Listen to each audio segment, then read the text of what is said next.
When precisely did you decide that you had to leave? I decided in February. I spent 18 weeks on at Her Majesty's pleasure, and I was on solitary confinement. And it was the best thing that happened to me, because I had a long time to think about where I was going. I know it seems strange to say it, but where I was going, where the movement was going, and what I want. And then when I come out of prison, I see the organisation, elements of the organisation, fringe elements that were on the outskirts, had been welcomed back. I'd battled for 4 years to keep racists, Nazis, extremists out of this movement. I've battled and dedicated my life to it.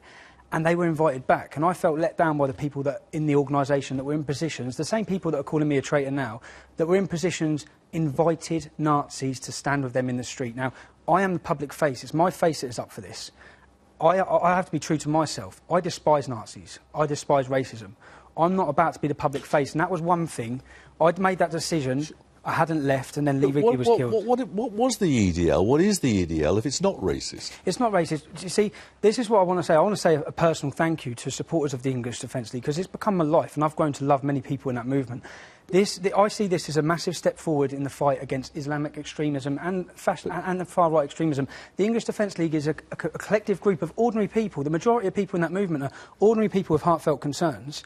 And they've been branded racist. I've been branded racist for 4.5, 5 years. Everyone's called me a racist and extremist. Yeah, but you did say there should be no more mosques built in Britain unless it's reformed. Yeah, correct? No, I said there should be no more mosques unless they're moderated and regulated in a way like schools are with Ofsted. I said I believe we need to know who's funding them. We need to know which preachers of hate are speaking in them if they are, and we need to British-born Muslims in control of those mosques. Now, what's coming out of this is everyone's saying the English Defence League has been taken over by Nazis. That's not actually the case. Well, the point is that the first demonstration that I didn't go to, Manchester, they were welcomed back. There was a recent demonstration in Portsmouth where splinter groups, which I've fought to keep out of it, actually give speeches. So for me, this is all about, for me, is being the public face.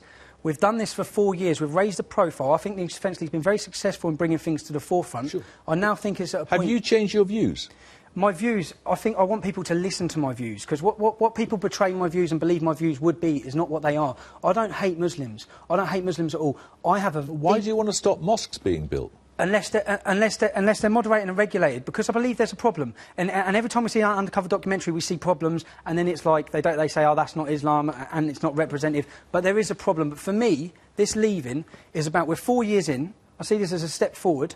I see this as an inevitable progression into what we were doing, and I don't see it beneficial to continue doing what we were doing. Do you still think this country's in danger? I know this country's in danger. I've just sat in there and watched the news and seen that we've got 2,000 British people out fighting out for Al-Shabaab. This country is in danger. Let's not pretend. The biggest threat to this country is Islamist terrorism, extremism.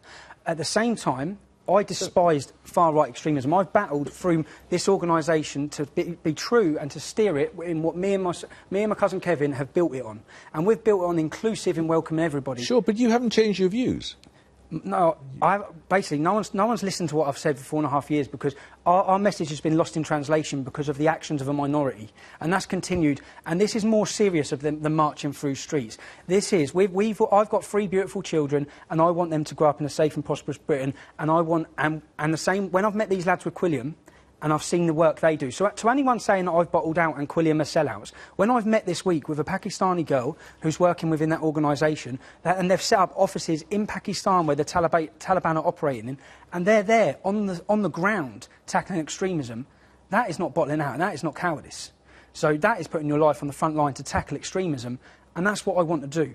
So to progress forward, I don't want to let these supporters down who have meant everything to me and got me through 4 years. I don't want to let them down, because a voice has been built for them, and that's what this has become, a voice for working class people. But I want to use that voice in a positive way to progress forward, and not in a positive way where it's discriminated against all Muslims.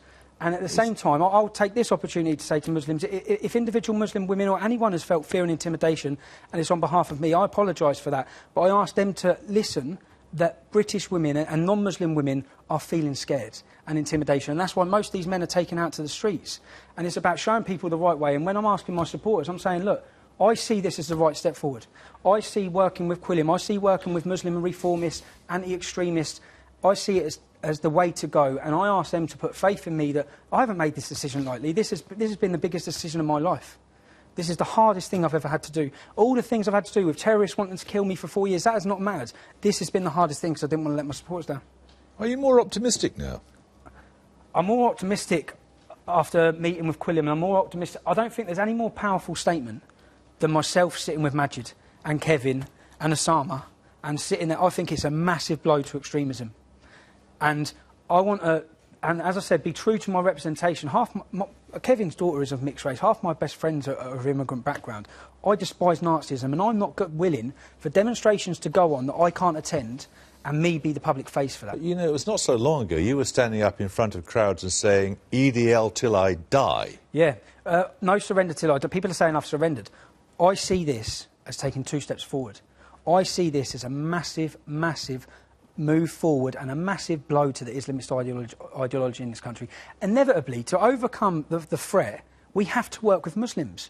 And walking through the street shouting Allah, Allah, who is Allah, is not going to get the support of any Muslim. What it's actually going to do, which I've come to realise myself, what it's actually going to do is make them side and give them something to stand with the extremists for. Do you think there are too many Muslims in this country? No, I think that we have to protect our culture.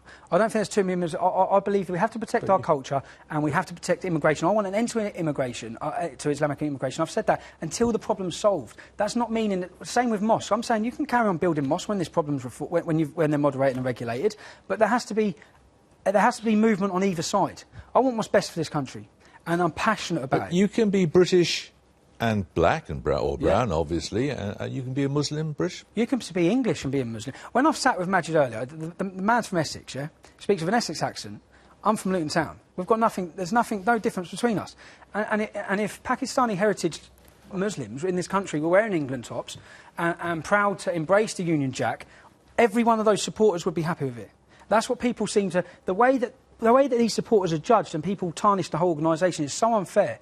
Because I've spent time with them, I know them, they're all decent people. There is an element that I have battled, and for me, it's about moving forward. What I think is right is moving forward with Quilliam.